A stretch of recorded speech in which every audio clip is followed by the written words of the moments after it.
Hola, hola, buenas tardes.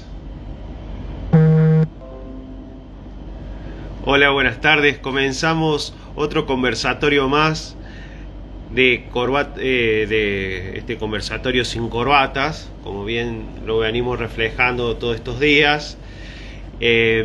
Bueno, en esta forma que hemos dado en transmitir eh, esta forma nueva de pensar el derecho. Y ustedes dirán, ¿por qué forma nueva? Y sí, porque, a ver, tratamos de hablar con los profesionales más importantes y los juristas más importantes que tenemos en el país, de diferentes especialidades. Muchas son, por supuesto, del derecho civil, pero ¿por qué del derecho civil? Porque el derecho civil hace que nosotros estemos todo el tiempo viviendo esa situación de lo que establece nuestro código. Entonces, como el vivir diario, la práctica diaria hace a nuestro código civil, entonces a ellos referencia. Mira, tengo acá a alguien que se ha querido poner en directo, pero ya la voy a... Hola, ¿cómo estás? Me está viendo ahí, pero ahí lo voy a aceptar a Alejandro. Me parece que alguien se metió, una intrusa, que yo sé quién es además. Hola, ¿cómo le va, doctora? ¿Cómo anda? A ver, vamos a...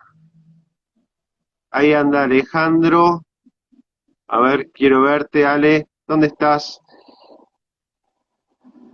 Vamos a cancelar. Vamos a cancelar esto. A ver, vamos a comenzar de nuevo porque... Ahí está, ahí está. A ver, salimos y volvemos a entrar. ¿Dale?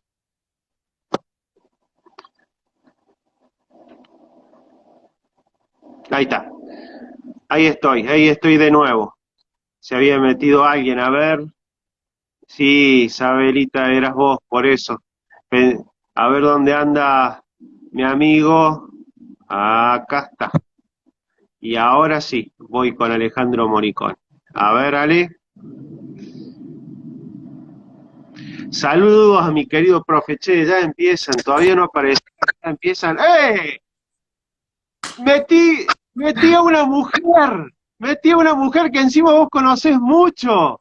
Yo Encima, pensé que yo digo, yo, a lo mejor estás con el Instagram de ella.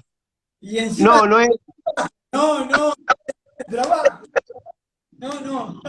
de, de culilla nomás que metió ahí que quería estar en vivo y después no se nos van.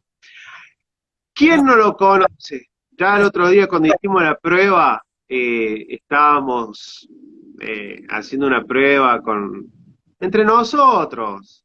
Se sumaron 30 personas, 30 amigos, entre ellos muchos alumnos del doctor Alejandro Moriconi. Para mí, ¿cómo les puedo decir? Y para el conversatorio sin corbatas, es un placer, es un gran placer.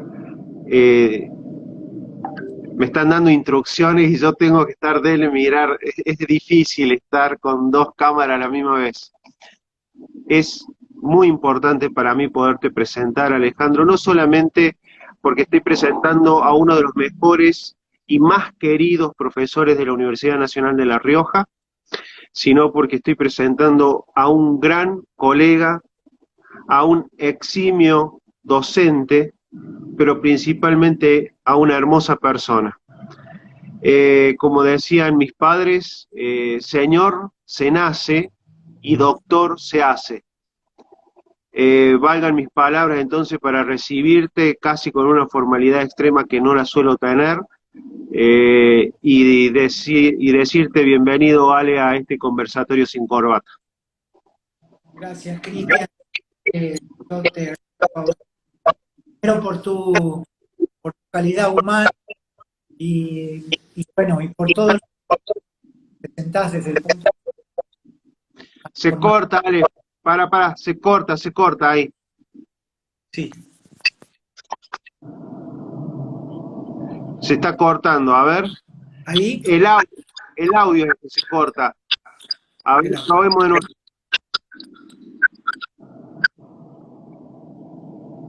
Te escucho, Ale. Baja un poquito la cámara. Sí, ahí, Ay, y ahí me escuchás. sí, te escucho. Dale. ¿Me escuchás? ¿Ahí me escuchás bien, Cristian? A ver, a quienes nos están siguiendo, si están escuchando bien. Alejandro, a mí me escucha bien. A ver, te cedo la palabra. Bueno, como te decía, la verdad es que yo te agradezco enormemente, Cristian. Primero, que me hayas de alguna manera convocado para poder hoy compartir este momento. Y segundo, por tu calidez humana y por tu formación realmente profesional. Y así como tú me dijiste al respecto de mí, yo quiero de alguna manera también hacerlo recíproco, porque como siempre lo decimos, somos personas que tratamos de alguna manera de hacer un aporte y de dejar todos los días con un grano de arena algo que pueda de alguna manera ir construyendo y que sirva realmente no solo para quienes formamos parte de esta generación, sino para las generaciones que vienen. Así que tu calidez humana es lo que te destaca, Cristian, tu profesionalismo, y bueno, es recíproco realmente ese cariño, ese aprecio y ese respeto desde el punto de vista de lo que vos de alguna forma representas. Bueno, muchas gracias, Ale. Lo voy a presentar formalmente porque esta grabación luego se va a ver por nuestro canal de YouTube en Congresos de Derecho. El doctor Alejandro Moriconi es doctor en Ciencias Jurídicas, especialista en Derecho Internacional, profesor universitario en Ciencias Jurídicas, es abogado, escribano, es licenciado en Estrategia de Organización, analista de escenarios, mediador y formador de mediadores. Y si no lo digo, no voy a estar tranquilo conmigo mismo. Aquí tengo una publicación que se llama Eficacia del Consejo de Seguridad de la ONU en el MAC, che, que parece que voy a tener que usar otro frente más, con más aumento, porque si no. Eficacia jurídica del Consejo de Seguridad de la ONU en el marco del derecho internacional público. En torno a Estados Unidos y 2003, escrito por el doctor profesor Alejandro Alberto Moriconi. Esto lo pueden seguir y si lo quieren leer o ver, está en Autores de Argentina, que es el Instagram Autores de Argentina. ¿Qué más? A ver si paso instructivo. No. No. Bueno. Como hoy vamos. Ah, no. Más acá. Vamos a volver al inicio. Bueno, como hoy vamos a hablar de la dignidad en cuanto a la dignidad, el otro día quedó inclusive cuando estábamos haciendo la prueba, había quedado una pregunta mía dando vuelta y que le dije a Ale, no la conteste porque si no ya vamos quemando mucho para el jueves. Yo estuve viendo una situación que quiero destacarla previamente y eh, que quiero decir, ahí me está escribiendo mi community, bueno, que para hablar de dignidad y para hablar de las redes sociales, hay una cuestión que siempre estamos pendientes los abogados y principalmente quienes hacen derecho del consumidor, que es una resolución que le quiero destacar, que es la 1033 de ahora, de hoy mismo, de la Secretaría de Comercio Interior. Se las digo por quien esté haciendo derecho de consumidor o al consumidor, bueno, se las comparto, porque dice que ahora las empresas deben cumplir con parámetros mínimos de calidad de atención a las y los consumidores. No te pueden contactar los días sábados, domingos o días no laborales para venderte o reclamarte algo. No pueden utilizar bots o inteligencia artificial como único medio de comunicación. Esos bots son cuando vos te querés comunicar y hay una maquinita que te empieza a contestar de acuerdo a lo que va descifrando de lo que vos vas necesitando. A eso se llama bots. Las opciones del menú del llamado no pueden ser más de 5 y una de ellas debe ser la atención por parte de una persona humana.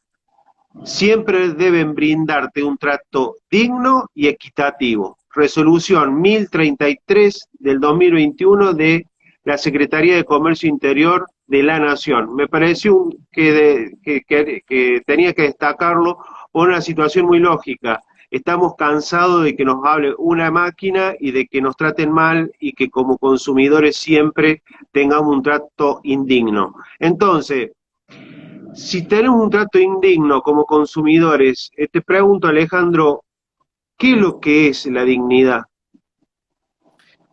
La dignidad es una condición inherente a la esencia de la persona.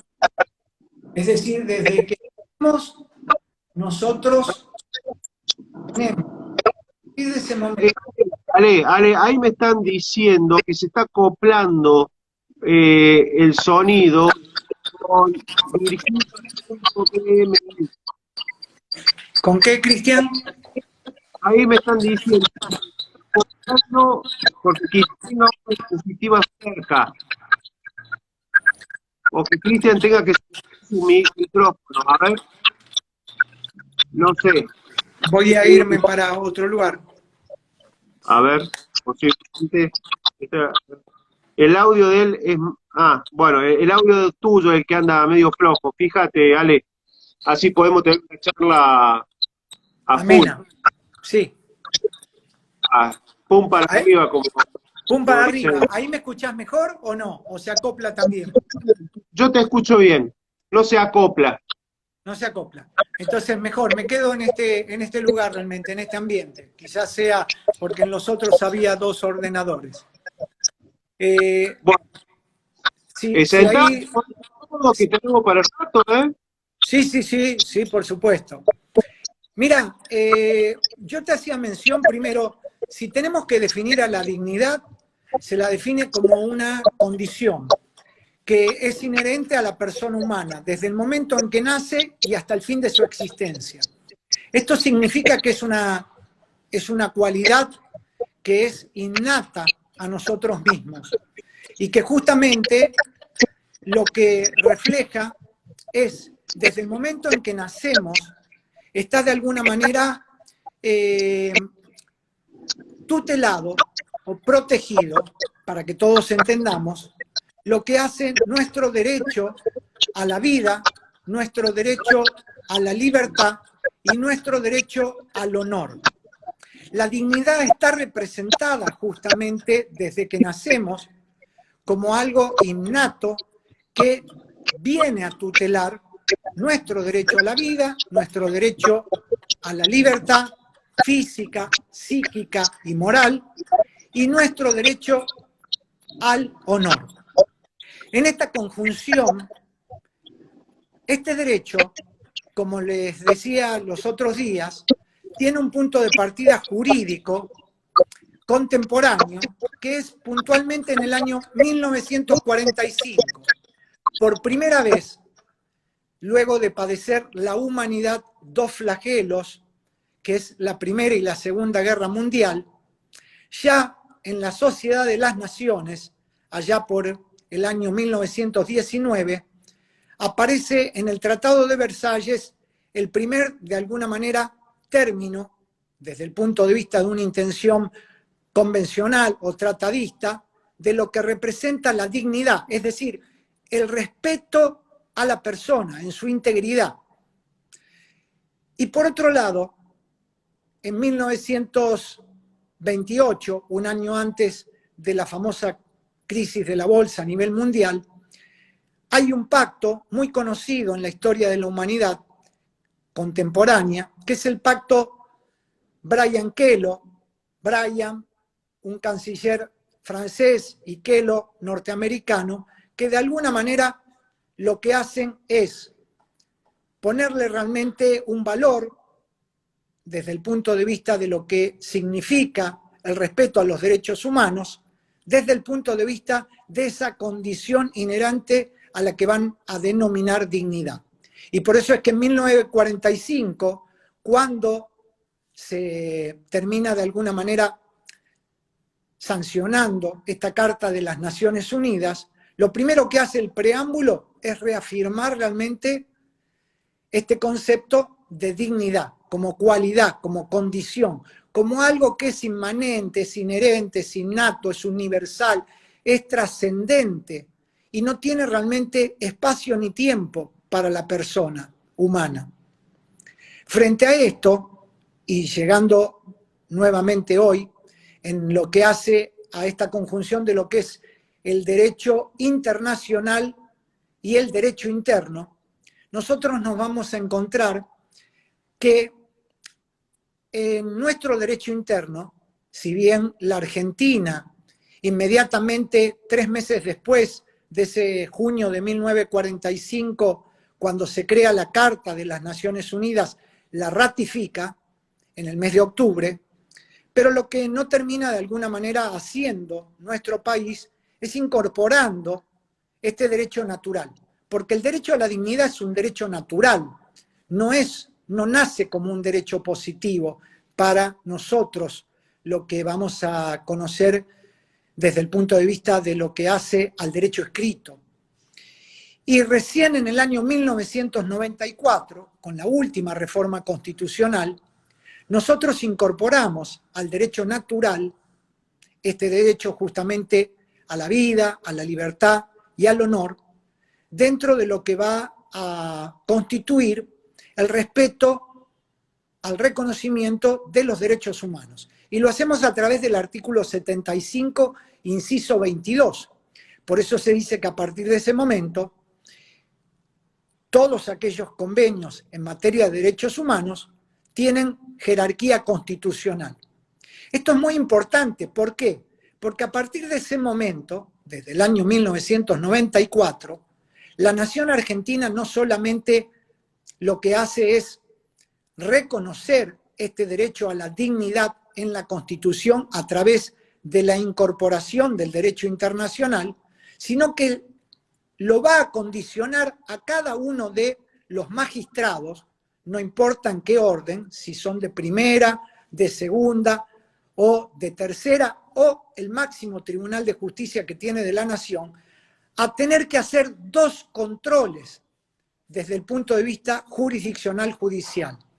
El control de constitucionalidad y el control de convencionalidad. Esto, de alguna manera, los pone a los magistrados en el deber de resolver de una forma razonablemente fundada, pero teniendo en cuenta en su primer análisis, la condición justamente de la inviolabilidad de la persona humana.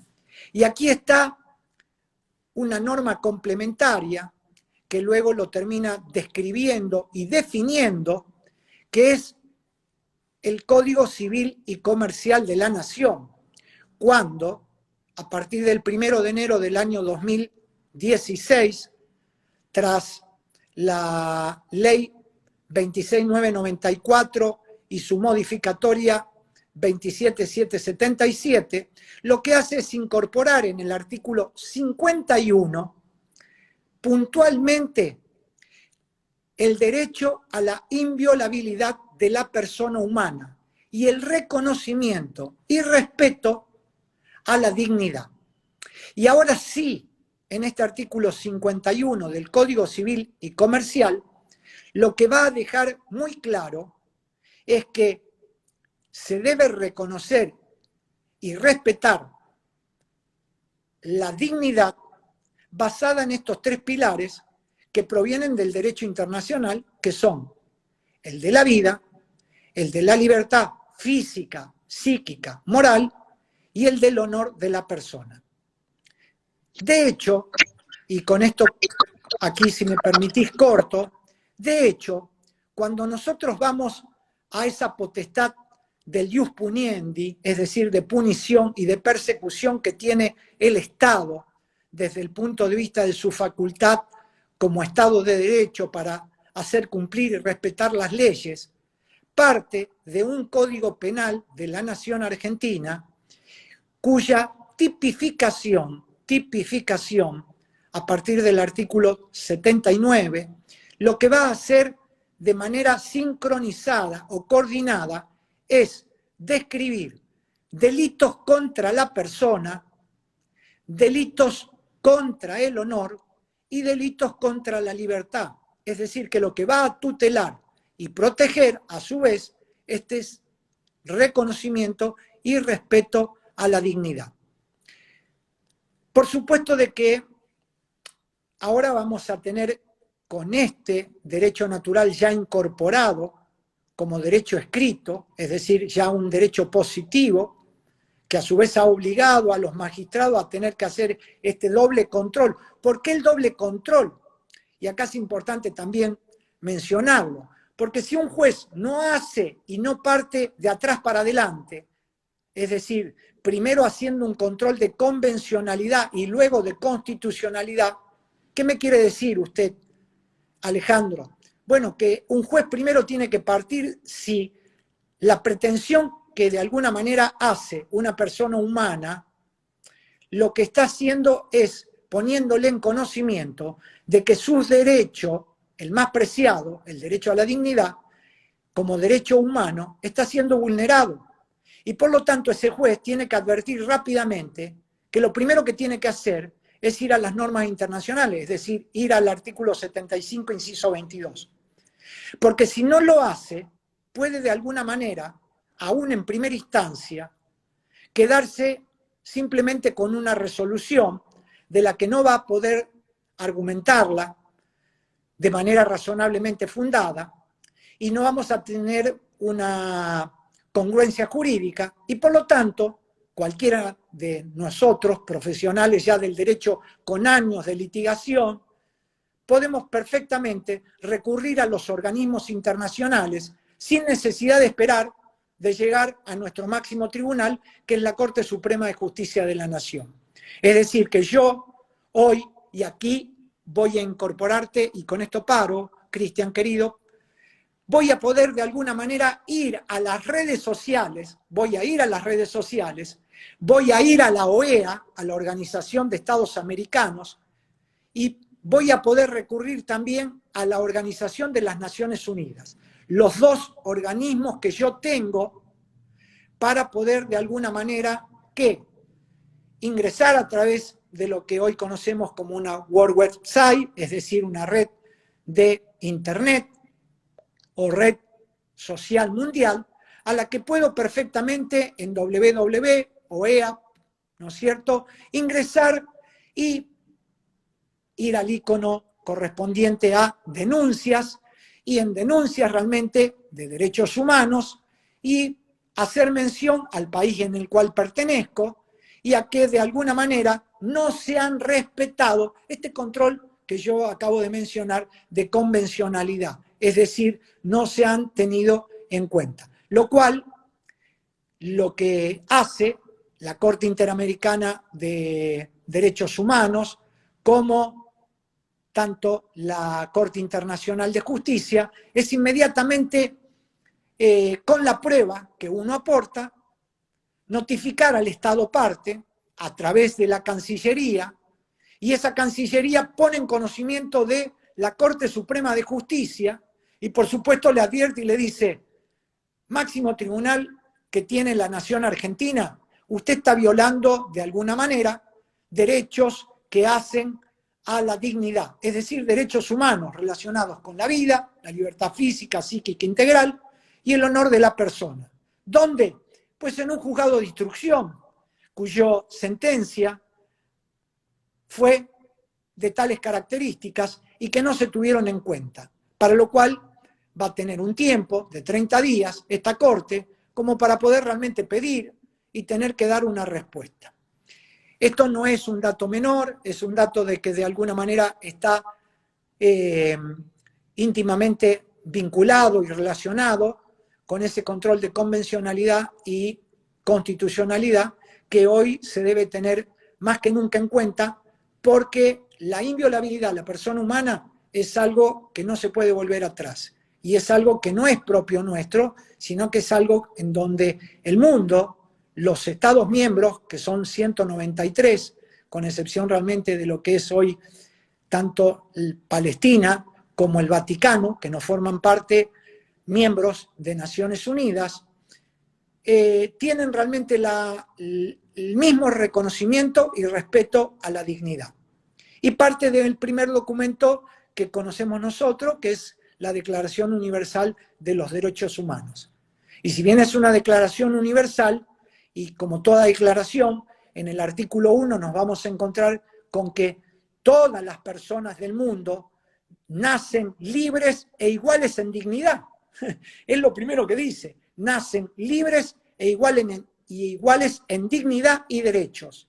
Y por otra parte, en el artículo 19, esto en el 1, y en el 19 van a decir, todas las personas gozan de su libertad de expresión y pensamiento para poder de alguna manera opinar sobre todo aquello que busque, que de alguna manera investigue y que luego quiera reproducir.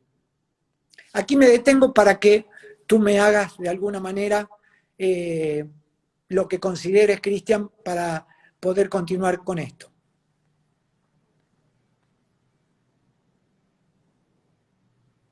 Estoy silenciado para poder escucharte bien y ahora vuelvo. Ale, has hecho una tirada bastante importante de lo que representa la convencionalidad, la constitucionalidad, el derecho a la dignidad, no solamente en los jueces, sino aquellos organismos internacionales en los cuales podemos acudir de la ofensa o al aseguramiento de los derechos humanos. La pregunta que te voy a hacer es el mismo tratamiento para una persona de exposición pública que para una privada conectada con las redes? No, no es lo mismo. ¿Por qué? Porque una persona pública, de alguna manera va a estar expuesta al interés público, que es el interés general de la comunidad. El funcionario público es aquel que dentro de un sistema democrático, y en el caso particular de la República Argentina, nuestra Constitución en el artículo 1 dice: la nación argentina adopta la forma de gobierno representativa, republicana y federal. Y acá viene el primer término, representativa. El pueblo no gobierna sino a través de sus representantes.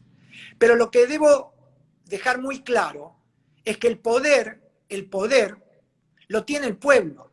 El poder constituyente originario lo tiene el pueblo.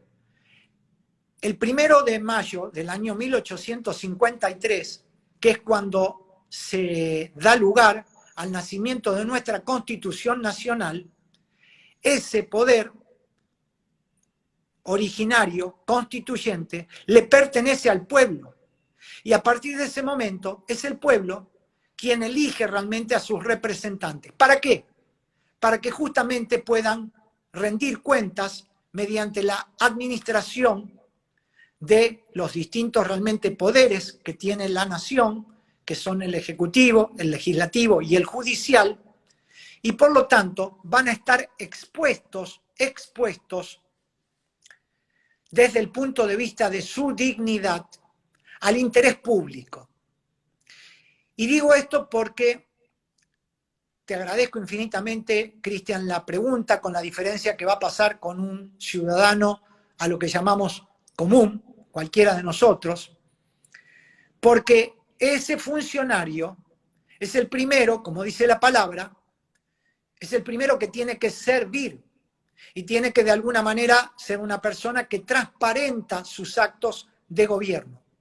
Todo lo que hace es público y toda aquella información que vierte es de interés público. Por lo tanto, aquí vamos a encontrar que lo que se divulgue o lo que se replique o lo que se comparta de un funcionario público a través de lo que conocemos como ese derecho de expresión o libertad de expresión, que debo aclarar que está contemplado en el artículo 14 de la Constitución Nacional. Pero el artículo 14 nos dice de que, no nos dice puntualmente libertad de expresión, nos dice que todo ciudadano tiene los siguientes derechos conforme a las leyes que reglamentan su ejercicio. Esto nos está indicando de que los derechos no son absolutos, los derechos son relativos, porque justamente las leyes van a estar de alguna manera limitadas, restringidas, de acuerdo a la reglamentación, al alcance. Y lo que sí va a decir es que van a poder realmente publicar sus ideas mediante la prensa, sin censura previa. Pero el funcionario público, todo debe transparentarlo. Y acá viene algo que está íntimamente relacionado con la dignidad. Su dignidad, al igual que cualquiera de nosotros, está íntimamente vinculada con la reputación. La reputación es algo que construimos desde que ya tenemos, ¿qué? Plena capacidad de derecho y de ejercicio. ¿Cuándo? A los 18 años. ¿Y por qué viene esto de la reputación? Porque nosotros debemos ser formados o educados con valores, y estos valores son atributos. Si los valores son positivos, si yo soy una persona que me han enseñado a ser buena, ser respetuosa, ser comprometida, ser responsable, pues mi reputación que estoy creando es creíble. Por lo tanto, mi imagen va a ser creíble. Y en las redes sociales, es lo primero que todos, y ahora salgo del funcionario público, que a su vez es de interés público, todo lo que él haga es de interés público. Pero Ale, cuando yo esté preguntando, te hice un toque, el tuyo, si podés, tu micrófono, para que no se acople. Bien. Si puede. Sí. No, a mí me genera la siguiente duda, digo, ¿no? Funcionario público, vos has sido un funcionario público muy, muy conocido porque has justicia, derechos humanos de la provincia. Pero yo considero que lo que es público y lo que interesa a la gente es que vos haces de función, no lo que haces en una privada, o estoy equivocado. ¿Cómo es esa parte antes de pasar a lo general? Porque yo no puedo estar todo el tiempo, a ver, el funcionario público no está actuando todo el tiempo como funcionario público. El funcionario público cumple una función en un determinado horario, si bien está al servicio del Estado las 24 horas, pero si yo me voy a jugar al fútbol con mi hijo, no estoy cumpliendo la función, en tu caso, por ejemplo, de ministro, cuando no eras. Entonces, ¿en qué momento es? Porque ya veo que ahí te sacan una foto y te la publican. Y vos justo estabas con los cortos jugando al fútbol, con Chango, y en algún momento, es decir, se separa lo que le interesa a la función pública con el privado y que se mete en las redes sociales, que ahí es el problema. ¿Se entiende? Se entiende perfectamente, Cristian.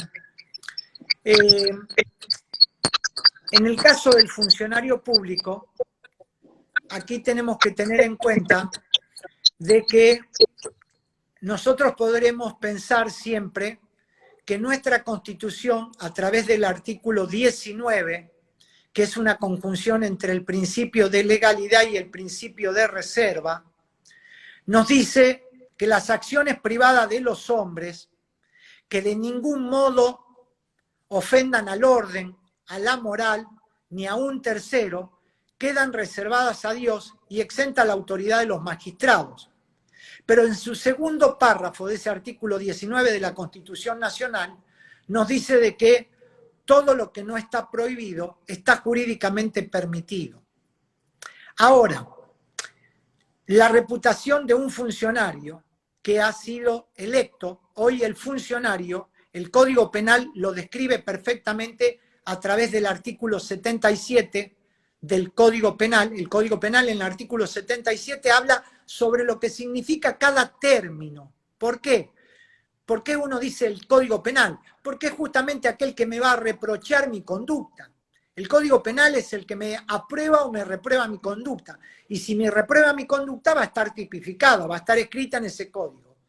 En la parte general, en el artículo 77, hace una distinción y dice que todo aquel funcionario público es aquel que ha sido o electo o es aquel que de alguna manera ha sido realmente electo no por el voto popular, sino electo a través de una autoridad competente.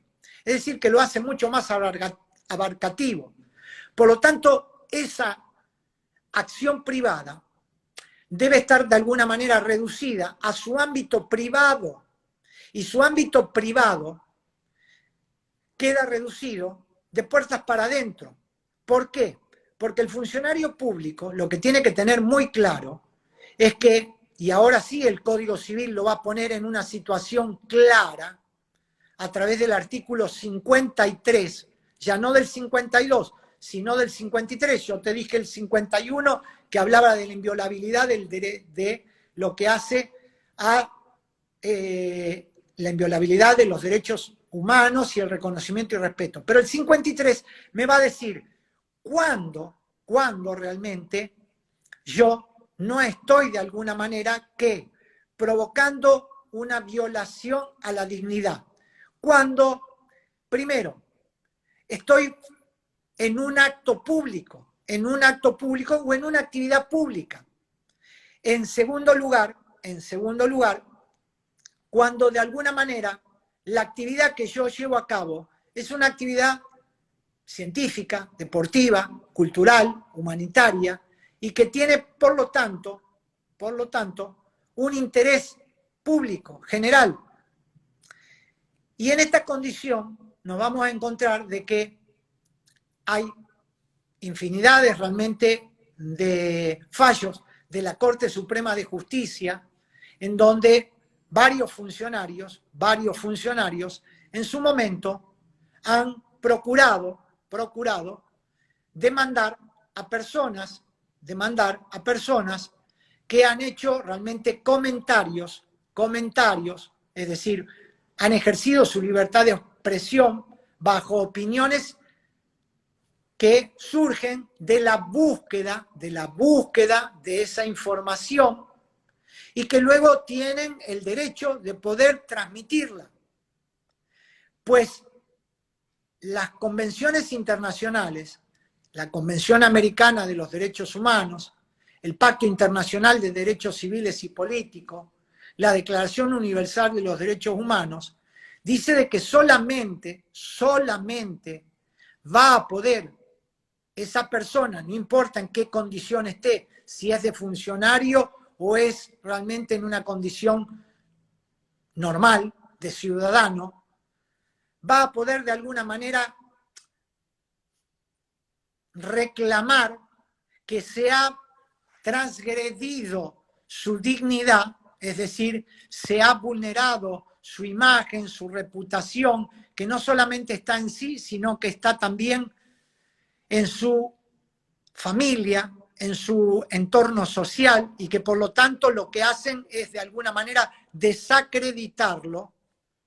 Pues si eso sucede, nos van a terminar de alguna manera remitiendo a lo que se conoce como una teoría, que ya no dejó de ser teoría, que es la teoría de la real malicia. La real malicia. Y la teoría de la real malicia, si me permitís, es una teoría realmente que presenta el New York Times contra Sullivan el 1 de enero del año 1964. El New York Times publica un petitorio de 64 personas, de las cuales de alguna manera, en ese momento, promueven de que son perseguidos un grupo de segregacionistas que están de alguna forma dirigidos por el doctor Martin Luther King, muy conocido en la historia, el doctor Martin Luther King. Por supuesto de que esto sucede en Alabama, en los Estados Unidos, en el condado de Alabama, y Sullivan era justamente, en ese momento, quien estaba a cargo del condado de Alabama, es decir, el funcionario público. Él se siente de que el New York Times lo que hace es desacreditar a su policía, que dice que actúa mal frente a este movimiento segregacionista movido por Martin Luther King, y que a su vez no, lo único que está haciendo es generar, de alguna forma, no solo el desacreditamiento de las fuerzas policiales, sino alterando el orden dentro del condado de Alabama, del cual Sullivan era realmente el alcalde, es decir, quien estaba a cargo. A partir de ese momento, el condado de Alabama falla en contra de estos 64 hombres que habían de alguna manera esgrimido de que tanto Sullivan como funcionario y la policía había actuado mal. El condado de Alabama condena al New York Times a que pague $500.000 por daño moral y por desacreditar a funcionarios, en este caso a Sullivan, y a varios funcionarios de las fuerzas policiales que intervinieron realmente siempre en el control y supervisión para que el orden no se desborde. Lo cierto es que fue apelado, llegó realmente a la Corte Suprema o Corte Federal de los Estados Unidos, y la Corte Federal dice, y acá es importante lo que te voy a mencionar para quienes nos están escuchando, para que realmente haya de parte de quien realmente está utilizando cualquier medio. En esa época eran medios de prensa, ¿no es cierto? Es decir, eran medios gráficos. Hoy realmente lo hacemos a través de redes sociales. Es decir, que cualquier medio de comunicación no utiliza solamente la gráfica, sino que lo hace a través de cualquier red, un blog, un link, o utiliza realmente una de sus casillas que tiene asignada. Pues para que la Corte Federal dice, para que se dé verdaderamente la real malicia, el actor, estamos hablando de actor y demandado, estamos hablando de alguien que litiga, alguien que se siente ofendido, en este caso se siente ofendido Sullivan, y le plantea de que el New York Times se excedió, lo desacreditó, y por supuesto de que venían próximas elecciones. La Corte Federal dice, para que un medio sea considerado que actuó con real malicia, el actor, en este caso Sullivan, el que va a demandar, debe probar de que el medio virtió una información falaz,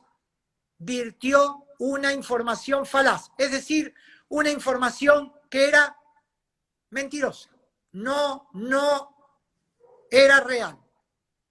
El segundo presupuesto que le dice la Corte es que ese medio de comunicación o esa persona o esos 64 que habían firmado y habían pagado para que el New York Times les sacase realmente ese petitorio, desacreditándolo a Sullivan y a las fuerzas policiales, no haya que, segundo presupuesto, el actor debe demostrar que el medio de comunicación no chequeó que la información sea verdaderamente real. Es decir, no chequeó que la información era falsa.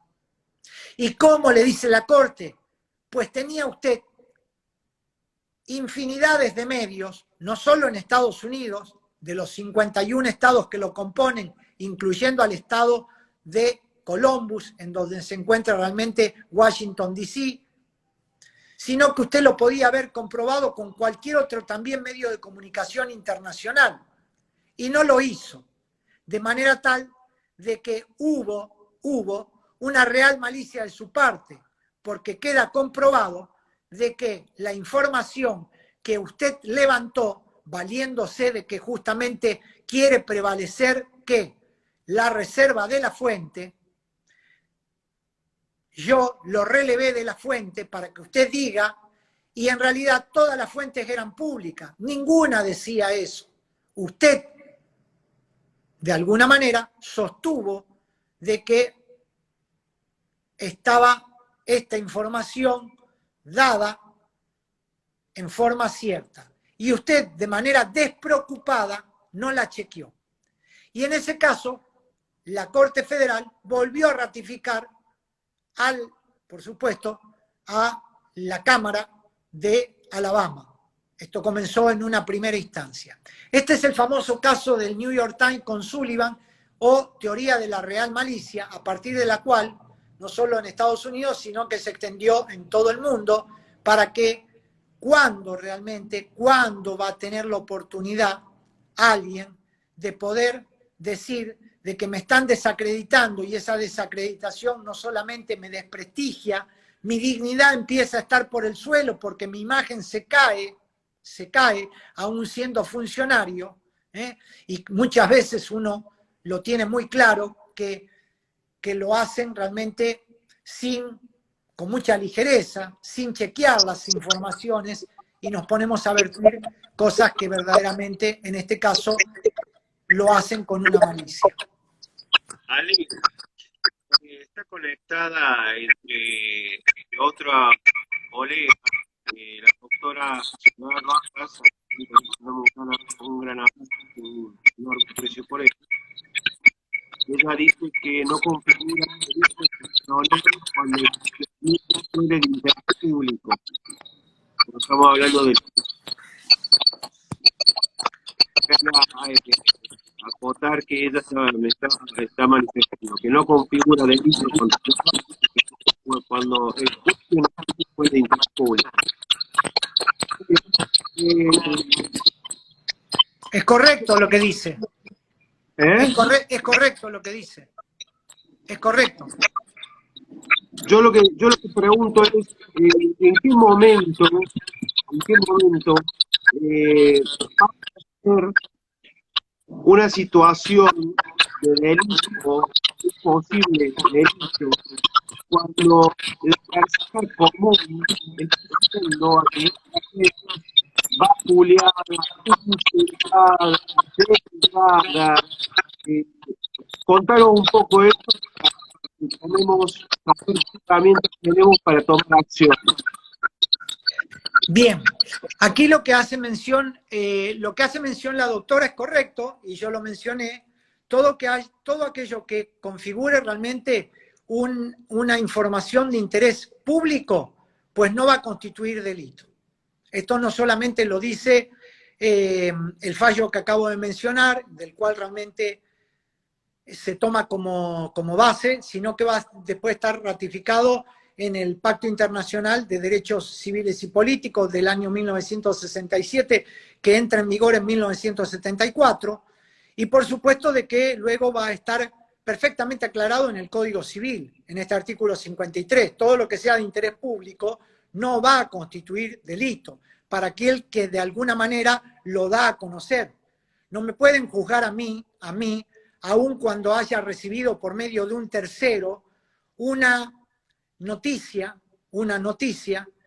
¿de qué manera? Y acá lo quiero aclarar también porque la libertad de expresión tiene tres formas. Puede ser oral. ¿Cómo oral? Bueno, hoy es muy común realmente tomar el teléfono y hacer una grabación. Y en esa grabación termina de alguna manera replicando o enviándosela a otro realmente destinatario. Ese destinatario recibe esa comunicación oral y la termina de alguna manera replicando, compartiendo. Puede ser escrita. ¿Cómo? A través de un mensaje de texto.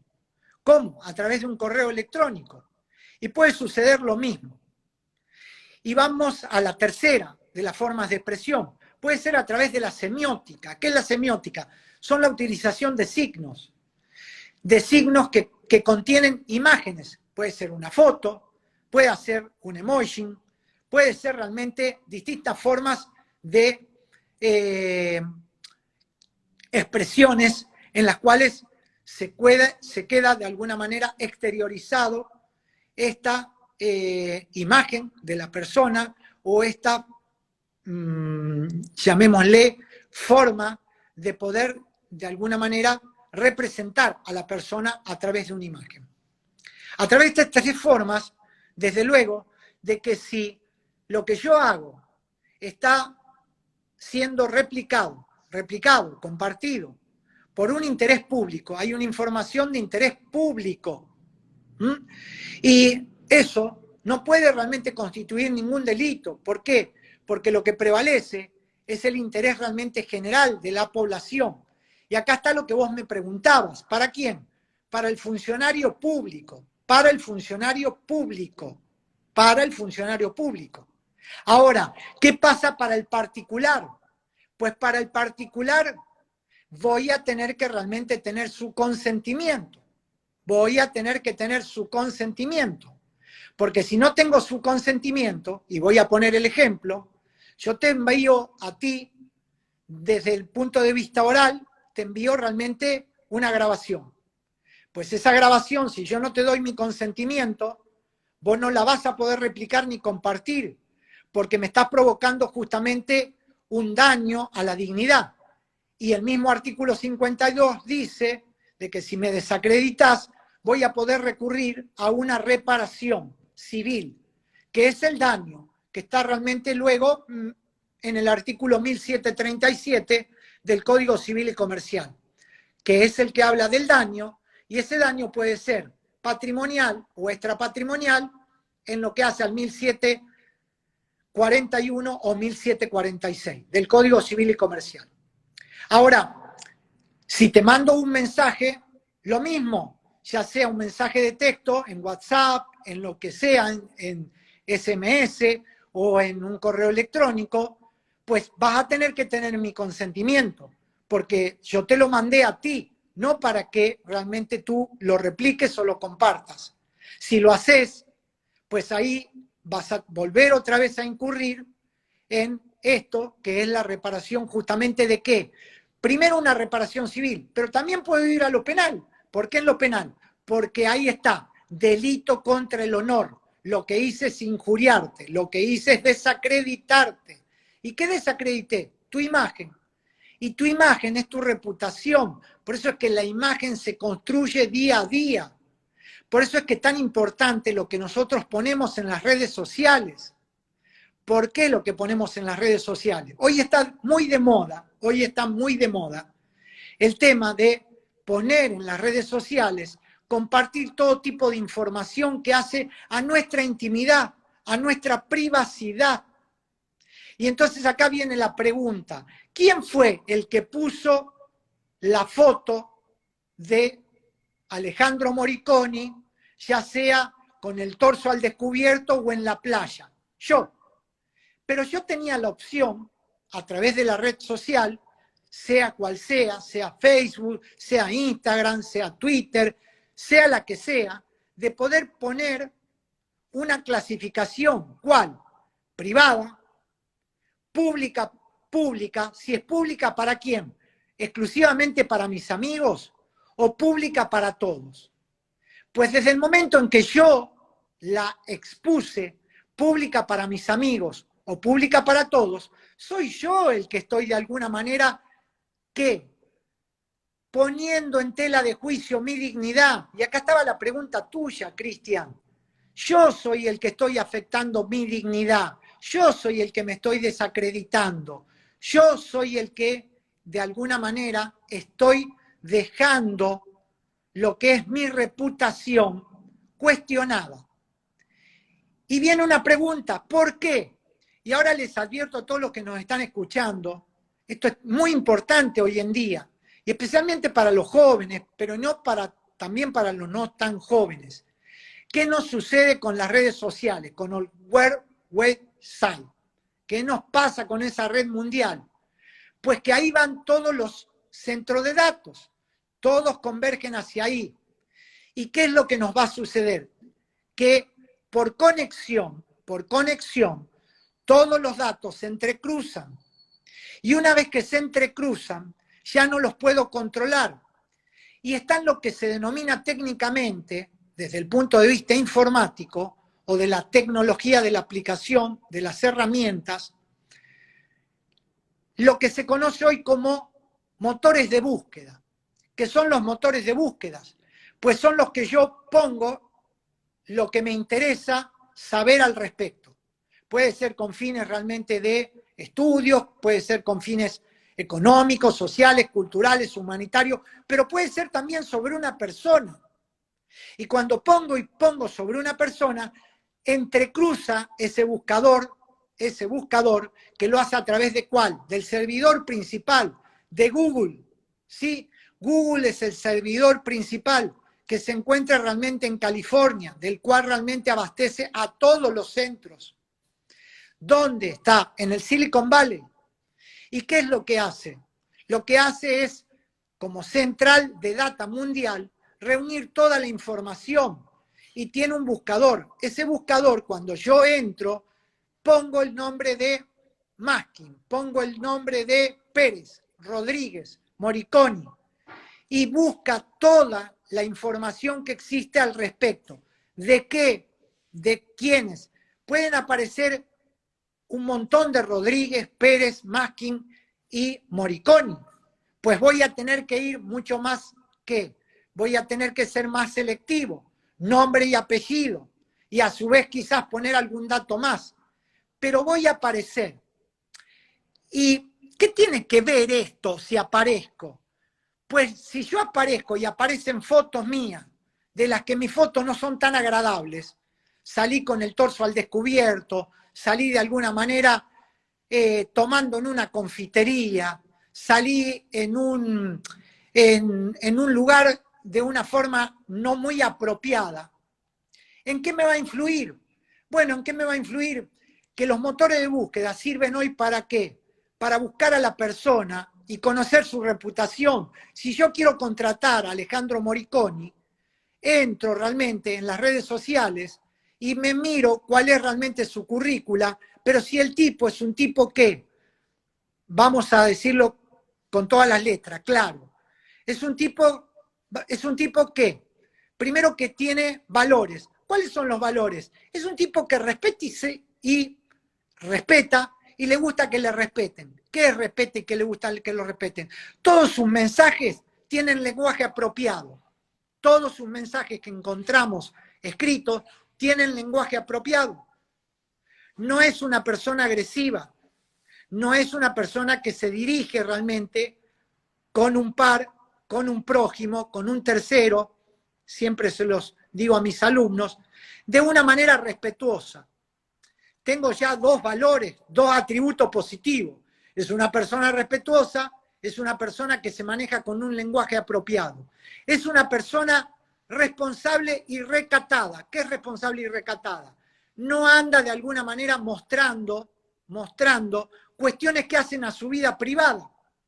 Él no muestra todo lo que hace a su vida privada, muestra a lo sumo su familia y se enorgullece de sus padres y pone una foto de sus padres, pone una foto de su esposa, pone una foto de sus hijos o pone una foto de algunos amigos de los que de alguna manera ha compartido un momento. Eso que va de alguna manera armando ¿qué? Una reputación o atributo positivo.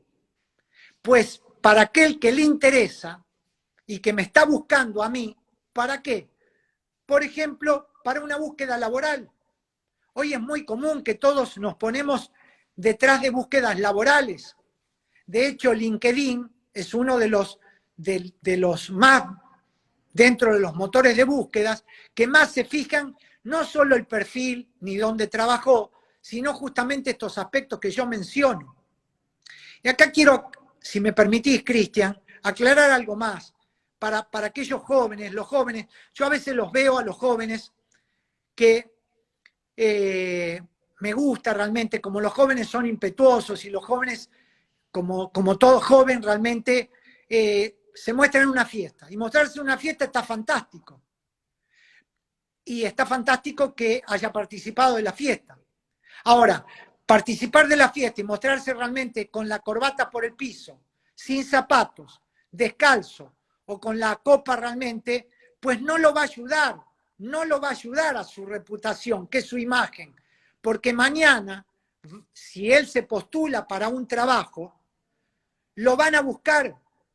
Y en estos buscadores no es responsable Google, no es responsable Yahoo SRL, no es responsable Facebook, no es responsable Instagram, es responsable la misma persona que tenía el discernimiento. ¿Qué es discernimiento? Tiene la capacidad para poder comprender sus actos, tiene la libertad, porque nadie lo presionaba que suba algo que no debía, y tiene realmente la intención. Y tiene el último requisito que hace justamente al acto jurídico, la manifestación de la voluntad. Lo subió y lo hizo público. Y como lo subió y lo hizo público, ahora lo compartieron sus amigos. Y dice, yo no te di el consentimiento, vos lo subiste público. Yo lo repliqué, yo lo compartí. Y entonces estoy dentro de los motores de búsqueda. Y a partir de ahí, mi dignidad, y con esto me detengo acá, para que me preguntes, mi dignidad, soy yo mismo la que de alguna manera, así como la construyo desde los 18 años, quizás antes también, ¿no es cierto? Hoy nuestro Código Civil ha puesto el Instituto del Adolescente, de los 13 a los 16, y de los 16 a los 18 me habilita para poder ejercer determinadas actividades, ¿no es cierto? Pues debo ser recatado, debo ser una persona que tengo que tener estos aspectos que yo estoy mencionando simplemente para preservar mi dignidad. Porque si no, vos me preguntaste algo los otros días y la dejaste como pregunta. ¿Las redes sociales están de alguna manera pudiendo afectar mi dignidad? Sí. ¿Pero de quién depende? De cada uno de nosotros. No son las redes sociales, somos nosotros, los seres humanos, y para eso está esta charla, de la cual me parece más que enriquecedora el tema que hemos tratado. ¿Por qué? Porque esto es algo que de alguna manera traspasa las fronteras. Y entonces mañana yo quiero ir a trabajar a España, quiero ir a trabajar a Italia, quiero ir a trabajar a México, quiero ir a trabajar a Estados Unidos. Y así como salen cosas buenas, también salen cosas que realmente no son tan buenas. Entonces, acá, y con esto me detengo, cuidado, porque cuando yo pongo algo en la red social, se puede alcanzarlo, no una empresa, una persona humana que vive en Rusia, que vive en España, que vive en China, que vive en India, que vive en Estados Unidos, que vive en Panamá, o que vive acá en Bolivia, en Uruguay, en Chile. Y si es bueno, fantástico. Pero si no es tan bueno, hay que tener mucho respeto con este manejo, porque de alguna manera, no me estoy ayudando. Y tengo que ser muy respetuoso cuando replico algo o cuando comparto algo. ¿Por qué? Porque quizás no le esté haciendo un favor a esa persona. Y como bien dijo esta colega que preguntó, esto no es de interés público, es algo que subió propio el individuo, es decir, la persona humana. Y la persona humana dice, pero yo tengo realmente el derecho al reconocimiento y respeto a mi dignidad y la inviolabilidad desde el punto de vista humano. Sí, pero sos vos el que de alguna manera lo estás poniendo. Sos vos el que no lo estás cuidando. Otra de las cosas, por lo general, un tema de mucha actualidad hoy es el sexting. ¿Qué es el sexting? El sacar fotografías, si soy varón, con el torso al descubierto o con un pongámosle un pequeño shortcito. Si soy mujer, de la misma manera, pero cuidado con esto, porque lo que estoy haciendo es de alguna manera generando algo que ya tiene media sanción en el Senado de la Nación. Se ha pedido, nosotros tuvimos un caso acá en La Rioja que hasta el momento no tiene cosa juzgada, por lo tanto no se puede hablar de un caso en el cual se está apelando porque hay una presunción de inocencia, pero no obstante ello, el Congreso de la Nación ya tiene en el Senado media sanción sobre esta ley que le llaman ley del sexting. El sexting es el texto desde el punto de vista sexual en el que yo, mediante una foto, estoy de alguna manera promoviendo el erotismo. El otro me ve con un yorcito y dice, está muy bien este tipo. Igual si veo realmente a una mujer, que la veo de esta manera y digo, está muy bien. Pero lo que estoy haciendo es de alguna manera incitando a que me esté exponiendo a que después de alguna forma pueda recibir mensajes obscenos. Y cuando recibo mensajes obscenos, hoy recuerden, todo lo que escribimos queda grabado. No en la nube, en el hardware de este móvil del cual nos estamos comunicando, que es el teléfono, o en el computador. Y aun cuando queramos desprendernos del chip, pues va a quedar realmente en el hardware. Y el IP va a quedar de alguna manera registrado. Y se puede reconstruir. Es decir, que la central de data se puede realmente reconstruir.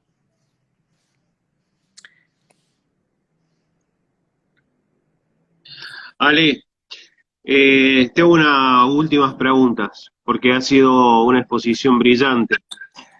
Estos motores de búsqueda, cuando empiezan a haber fake news, es decir, noticias falsas, ¿no? O quedar muy mal a déjame un cachito de micrófono que Sí. ahí está. Porque si no se Sí, quejan perdón. se quejan porque hay acople. No, Sí. yo quiero preguntar, cuando hay una situación de búsqueda donde es mentirosa o afecta, bueno, ¿cuáles son las herramientas o las acciones que podemos iniciar judicialmente a los fines de que esos buscadores se eliminen? Hay muchos casos de famosos que justamente por ser famosos aparecen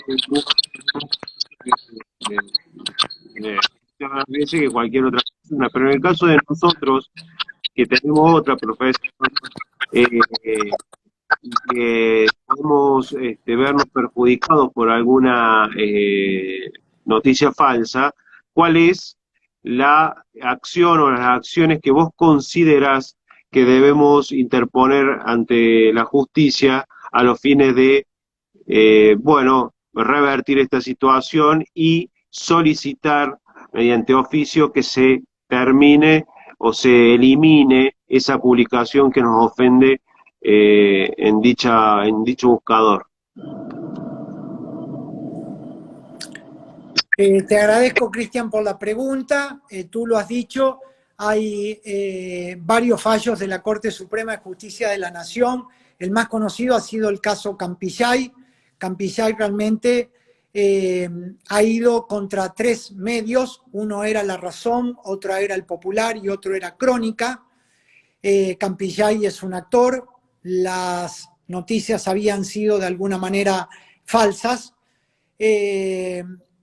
Y los fallos tienden a ser, de alguna manera, a lo largo del tiempo, basados en una jurisprudencia, diríamos, plenaria, de la que ya la Corte ha tomado esta posición.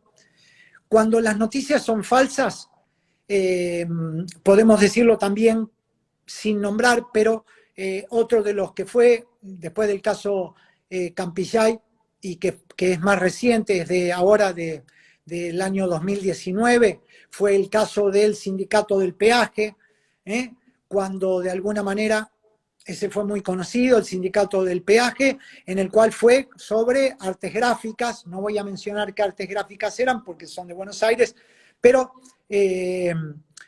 la Corte tomó una posición de la cual siempre, por supuesto que llegaron, ¿no es cierto?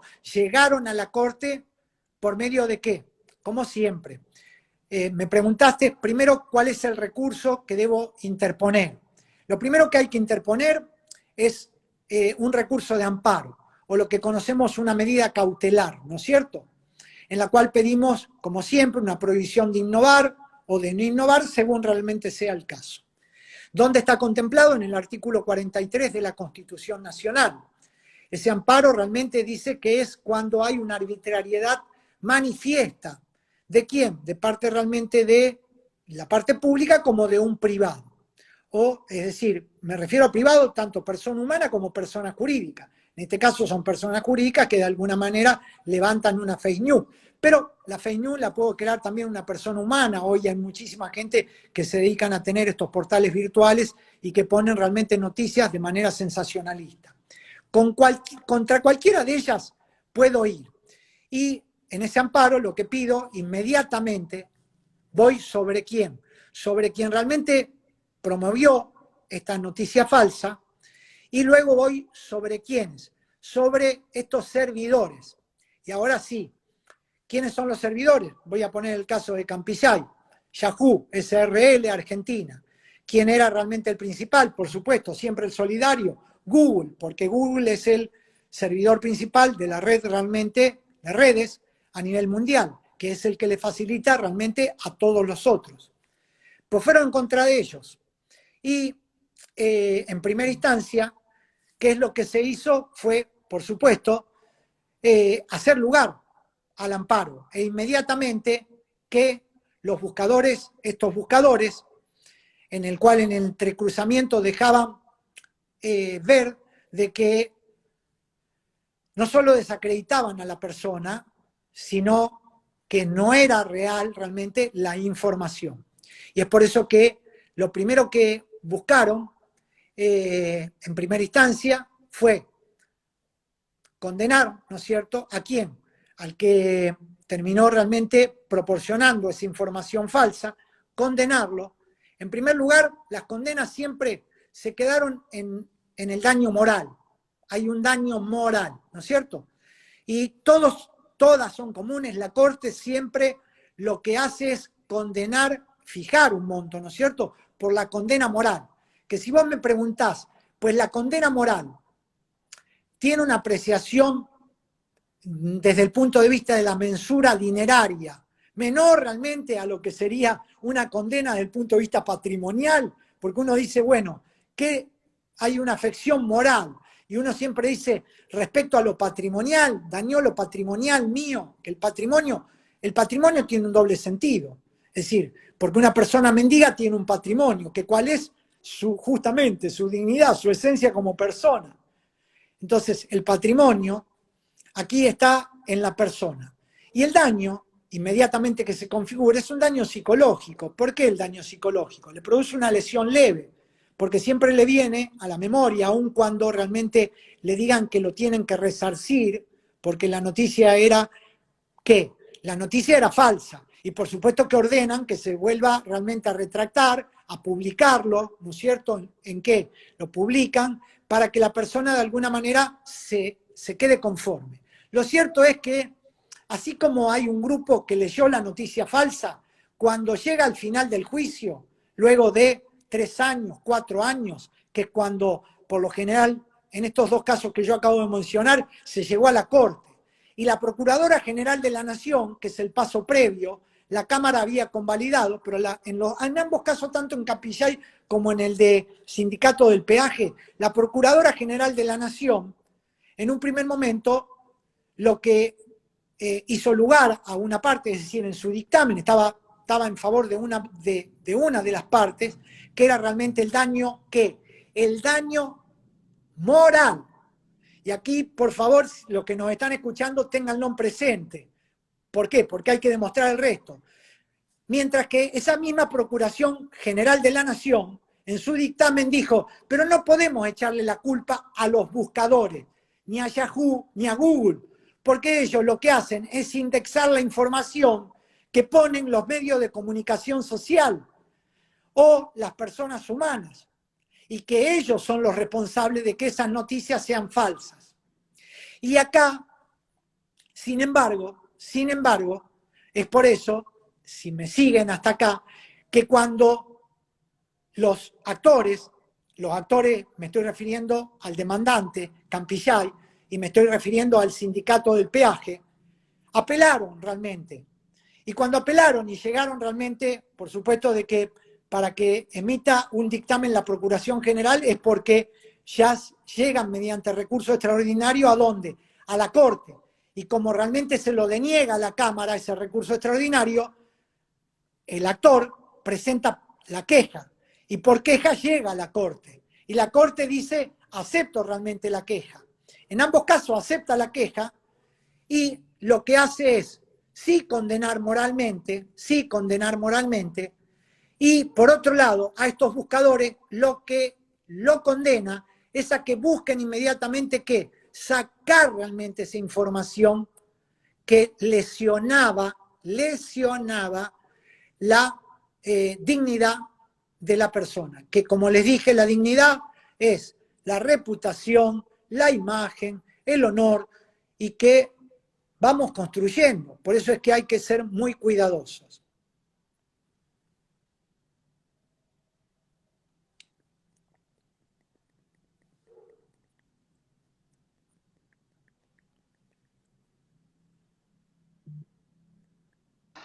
Bueno, qué charla, ¿eh?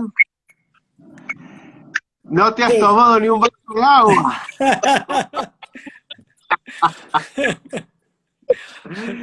Quiero, quiero agradecerles acá, Romy Santander, que es de la community, nos ha ido mandando y copiando cada uno de los mensajes, la mayoría te dicen que sos una excelente persona y docente. Carla Díaz Coso, Grey Luciana Pérez, Samira Montivero, Juli Minué Mercado, Guille Gallardo, Nuevo Barrio Nuevo, Claudia Oropel, Majo Nayar, doctora Soledad Vara, también hay que decirlo, que nos ha estado mirando y escuchando, dice, saludos colegas, siento mucho afecto con la disertación, es un honor escucharlos.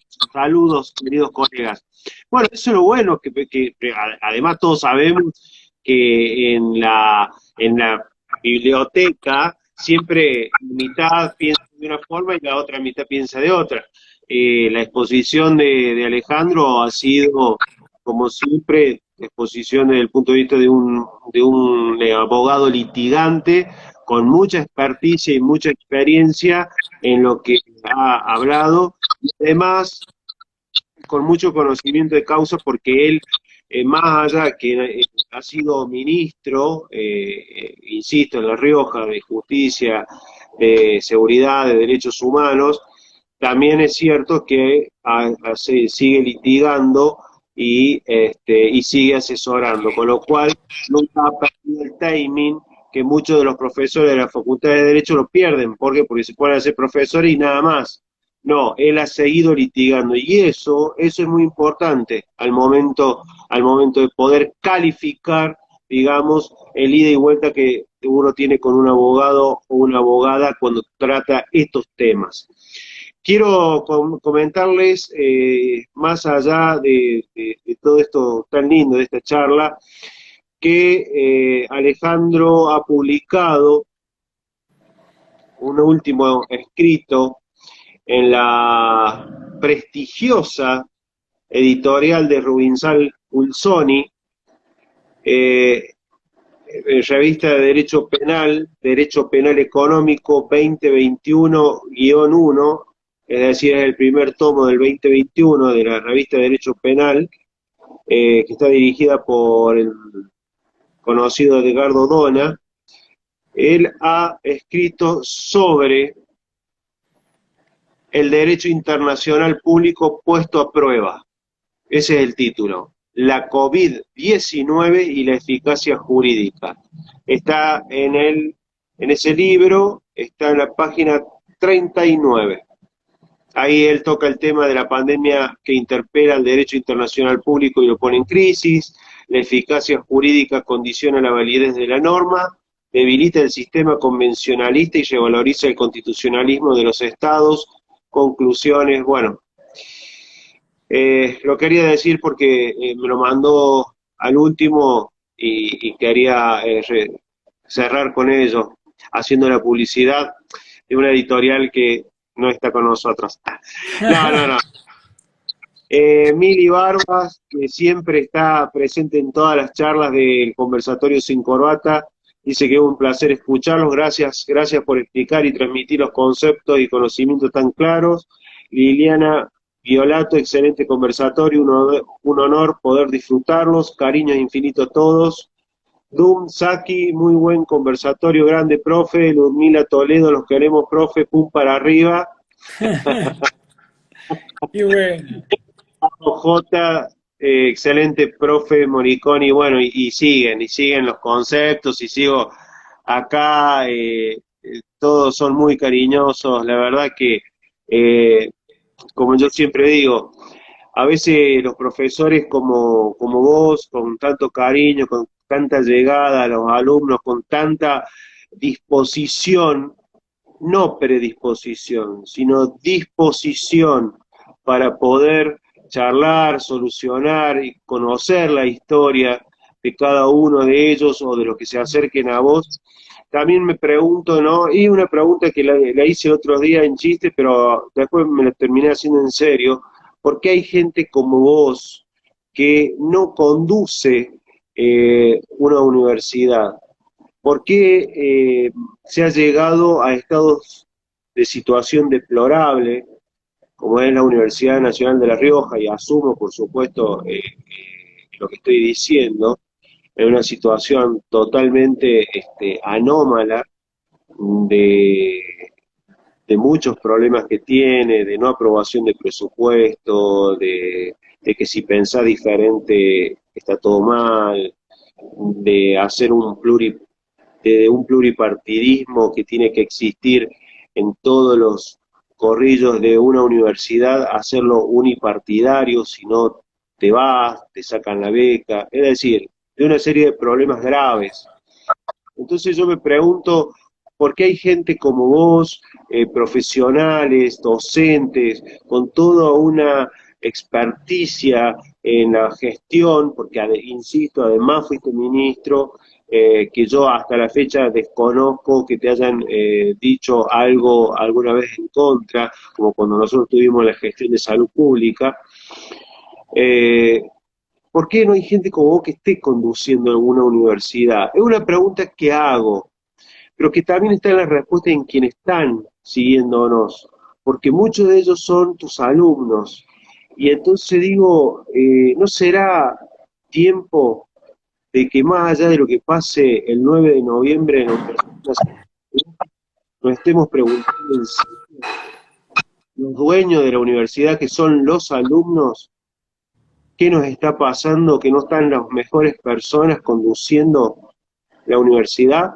Es una pregunta que dejo abierta, Alejandro, no hace falta que me la contestes, porque además sos docente de la universidad, yo no, porque nunca llegó, todo mi currículum y mis presentaciones nunca llegaron a quienes tenían que llegar, parece ser, pero bueno, pero sí que me parece importante que la universidad en algún momento salga del subsuelo en el que se encuentra. Y creo que hay muchas personas como vos muy valorables que pueden sacarla adelante. Ojalá, sos una persona joven, en algún momento puedas, como objetivo ese, de que tu vida también se corone, por decirlo de alguna manera elegante, se corone dirigiendo una universidad para poder ver de nuevo donde en algún momento estuvo, brillando. Nada más, Ale. muchas gracias por todo. Agustina Cardoso dice, un honor escucharlo, profe querido Moriconi, lo queremos. Rodríguez Quiñón, el profesor siempre nos enseñó, por sobre todas las cosas, ser buenas personas. Un abrazo grande, profesor. Siguen las salutaciones, siguen, dice Mili Barba, ojalá tuviéramos un Moriconi en la Facultad de Derecho en Mar del Plata. Bueno, evidentemente es una persona muy, muy querida, dentro y fuera de lo que hace a nuestro límite provincial. Eso es muy interesante. Es un honor, insisto, haberte tenido. Y dice Claudio Oropel, lo queremos como rector. Bueno, eso ya lo verán los alumnos en qué momento lo empiezan a mover. Dice Lila Otonelo que está de acuerdo con la apreciación de la universidad. Sí, es así Lila, tal cual.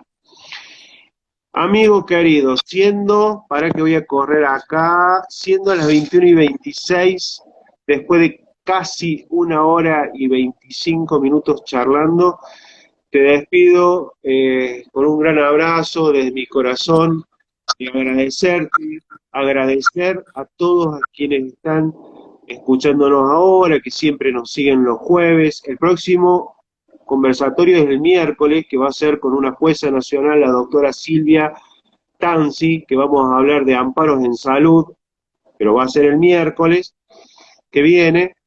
Ya quedan invitados. Y bueno, Alejandro, este es un espacio que, como alguna vez te lo suelo comentar, es para pensar un mejor derecho. ¿Y qué es pensar un mejor derecho? Tener las herramientas que nos brindan juristas como vos para que quienes nos escuchamos podamos trasuntar la mediocridad, la medianera en la que se está y poder relucir, digamos, con pensamientos un poco más elaborados, un mejor derecho que le llegue a la gente, que en definitiva nos debemos a ellos, pero también a nuestros colegas y a los jueces que también, para que también los obligue a seguir estudiando y capacitándose.